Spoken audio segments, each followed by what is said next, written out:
Weereens 'n jammerlike uitspraak van die Here Jesus. Hy praat van die rugsteker. Johannes 13 vers 18. Ek praat nie van julle almal nie. Ek weet wie ek uitgekies het. Maar, en hier kom die verskriklike woord, die skrif moet vervul word. Hy wat my brood eet, het my in die rug gesteek. Psalm 41 vers 10. Hy wat my brood eet, het my in die rug gesteek. Verwysend na Judas. By die laaste Paasmaal wat die Here Jesus saam met sy disippels gehad het. Op een stadium steek hy ook die brood in die skottel. En Jesus sê, daardie een is die een wat my in die rug steek.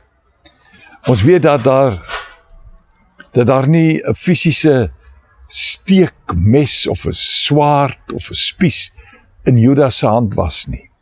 Maar die daad was soos een wat iemand in die rug steek. Hy was weerloos toe Judas hom verraai. Hy was die een wat Judas geroep het, hom deel van sy kudde gemaak het, maar die een wat saam met hom die brood geëet het, verraai hom, steek hom in die rug. Ek weet nie hoeveel keer dit al met jou gebeur het nie. Dit het al met my meer as een keer gebeur, iets soortgelyk. Dat ek in die rug gesteek was deur iemand wat ek vertrou het. By wyse van spreuke wat saam met my brood geëet het. Een wat ek nie ooit gedink het dit sou doen nie.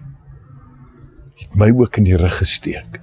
Dalk voel jy vandag geskok en geskend deur iets wat in die verlede gebeur het, deur iemand wat jou ook in die rug gesteek het.